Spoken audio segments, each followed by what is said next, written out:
Hi friends, welcome back to stock talk with BKG. इस बार हमने मोमेंटम स्टॉक आइडियाज़ पे चर्चा करने के लिए तीन स्टॉक चुने। Tata chemical limited, Praj industries limited और रामकृष्णा फॉर्जिंग लिमिटेड। तो चलो देखते हैं एक के बाद एक स्टॉक का चार्ट। यहाँ पे आप देख सकते हो, ये टाटा केमिकल का वीकली चार्ट है। ये स्टॉक ने सितंबर 2020 में 274 के भाव से अपना अपमूव स्टार्ट किया। यहाँ से स्टॉक एवरेजेस के ऊपर ट्रेड करने लगा और एवरेजेस भी अप ट्रेंड में ट्रेड करने लगी। धीरे धीरे हायर बॉटम्स और हायर टॉप्स बनाते हुए वॉल्यूम के साथ स्टॉक ने अक्टूबर 21 में 1158 का एक हाई बनाया। उसके बाद स्टॉक में थोड़ा सा प्रॉफिट बुकिंग आ गया। स्टॉक एवरेजेस के आजू बाजू ट्रेड करने लगा। यहाँ पे आप देख सकते हो एक माइनर ब्रिज एवरेज का, और यहाँ भी थोड़ा सा एवरेज का ब्रिज हुआ। लेकिन आप कंटिन्यूसली देखोगे 770 780 एरिया में स्टॉक को कंटिन्यूस बाइंग का सपोर्ट मिलता रहा। अभी अभी स्टॉक में अच्छी खासी एक ग्रीन कैंडल के साथ बाइंग आई है, और एक अच्छी खासी बड़ी ग्रीन कैंडल 1182 का अगस्त 22 में हाई बना, जो प्रीवियस सब हाई से ऊपर था। ये स्टॉक को एनालिसिस करने के लिए हमने वॉर्टेक्स, विलियम परसेंटेज आर और मैकडी का सहारा लिया है। मैकडी में अच्छी खासी एक स्टॉक में बाय सिग्नल जनरेट हो चुकी है। वॉर्टेक्स में एक पॉजिटिव ट्रेंड में स्टॉक जा चुका है, ऐसे संकेत मिल रहे हैं। और William percentage R which reflects the level of the close relative to the highest high for the look back period, उसमें भी एक स्टॉक अच्छी खासी एक मजबूत ट्रेंड में ट्रेड कर रहा है, ऐसे संकेत मिल रहे हैं। अगस्त 22 में 1182 के हाई के बाद स्टॉक कंटिन्यूस एक नैरो रेंज में ट्रेड करता रहा। ये वीकली चार्ट है, ये वीकली कैंडल्स है। अभी अभी स्टॉक ने अच्छी खासी एक वीकली कैंडल बनाई है। 1189 का एक हाई बनाया है, जो एक पूरा एक अक्टूबर 21 से लेके अक्टूबर 22 का पूरा एक जो रेंज था, उसका एक ब्रेकआउट का इंडिकेशन मिल रहा है।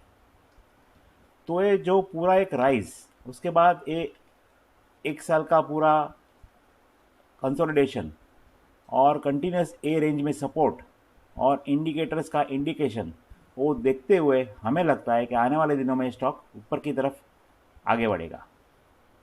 तो टाटा केमिकल्स लिमिटेड, जिसका करंट मार्केट प्राइस 1182 है, उसका आने वाले दिनों में टारगेट 1350, 1500 और 1700 आ सकता है।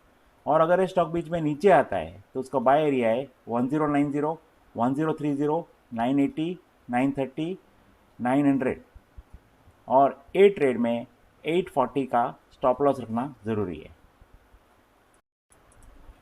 तो ये है आज का अगला स्टॉक, प्राज इंडस्ट्रीज लिमिटेड का वीकली चार्ट। प्राज इंडस्ट्रीज ने अगस्त 2020 में 59 का भाव से अपना अपमूव स्टार्ट किया। यहाँ से स्टॉक एवरेज के ऊपर ट्रेड करने लगा। सुपर ट्रेंड यहाँ से जो पॉजिटिव मोड में आ गई, जो आज तक पॉजिटिव मोड में है। स्टीप प्राइस जून 21 में 396 का एक हाई बना, पूरा वॉल्यूम सपोर्ट के साथ। उसके बाद स्टॉक साइडवेज मोड में ट्रेड करने लगा, कंटिन्यूस एवरेजेस से बाउंस लेने लगा। जनवरी 22 में 448.25 का एक नया हाई बनाया। वापस स्टॉक में सेलिंग आता रहा, यहाँ से बाउंस लेके थोड़ी सी बाइंग आती रही।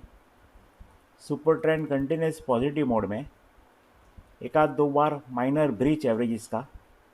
लेकिन जून 21 से लेके अक्टूबर 22 तक पूरा ये स्टॉक एक रेंज में ट्रेड करते हुए कंटिन्यूस ए एरिया में सपोर्ट लेता रहा। ये स्टॉक को एनालिसिस करने के लिए हमने वॉर्टेक्स, केएसटी और मैकडी का सहारा लिया है। मैकडी और केएसटी में बाय सिग्नल जनरेट हो चुका है, और vortex which consist of two oscillators that capture positive and negative trend movement, उसमें स्टॉक में एक पॉजिटिव ट्रेंड का इंडिकेशन मिल रहा है।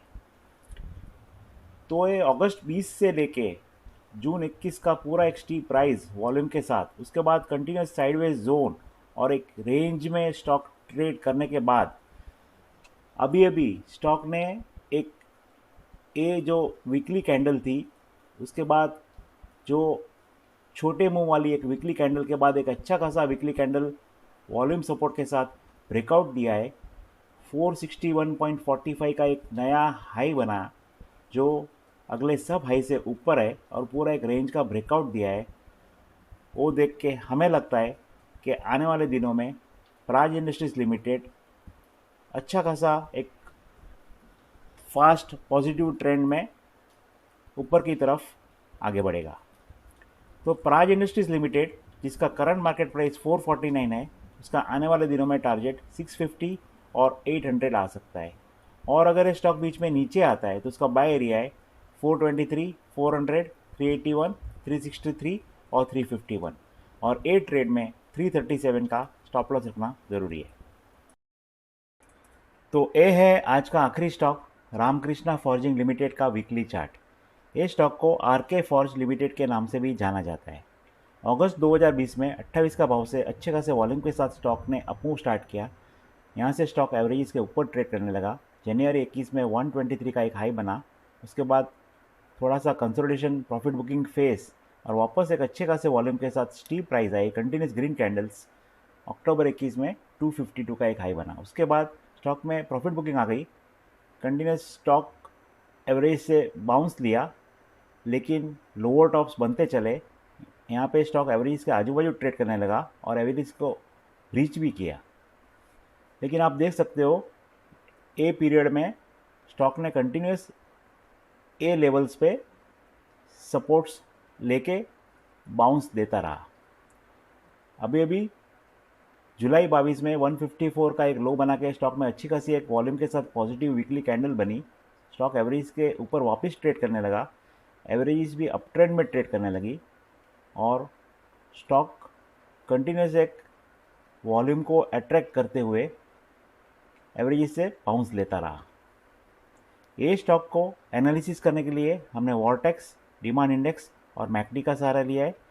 वॉर्टेक्स में एक अच्छी खासी पॉजिटिव ट्रेंड में स्टॉक एंटर हो चुका है, ऐसे संकेत मिल रहे हैं। डिमांड इंडेक्स भी एक बाइंग फोर्स नज़र आ रही है और मैकडी में भी एक ट्रेंड और मोमेंटम में स्टॉक एंटर हो चुका है, ऐसे इंडिकेशन मिल रहे हैं। तो ये पूरा एक राइज, उसके बाद एक कंसोलिडेशन फेस। अभी भी स्टॉक ने अच्छी खासी दो वीकली कैंडल 215 का एक हाई बनाया है जो प्रीवियस स्विंग हाई से ऊपर है। तो जो पूरा ये प्राइस बिहेवियर है और इंडिकेटर्स का जो इंडिकेशन मिल रहा है वो देख के हमें लगता है कि आने वाले दिनों में ये स्टॉक ऊपर की तरफ आगे बढ़ के प्रीवियस हाई को पार करके आगे बढ़ेगा। तो रामकृष्णा फॉर्जिंग लिमिटेड जिसका करंट मार्केट प्राइस 211 है, उसका आने वाले दिनों में टारगेट 300 और 400 आ सकता है। और अगर ये स्टॉक बीच में नीचे आता है तो उसका बाय एरिया है 200, 192, 184, 177 और 173 और ए ट्रेड में 160 का स्टॉप लॉस रखना ज़रूरी है।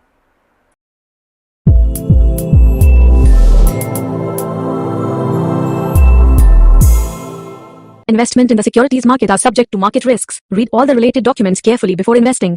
We, Venture Securities Limited, SEBI registration number INH 00001634. Its analysts and associates with regard to this video hereby solemnly declare and disclose that we do not have any financial interest of any nature in the company. We do not individually or collectively hold 1% or more of the securities of the company.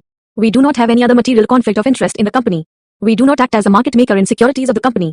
We do not have any directorships or other material relationships with the company. We do not have any personal interests in the securities of the company. We do not have any past significant relationships with the company such as investment banking or other advisory assignments or intermediary relationships. We are not responsible for the risk associated with the investment or disinvestment decision made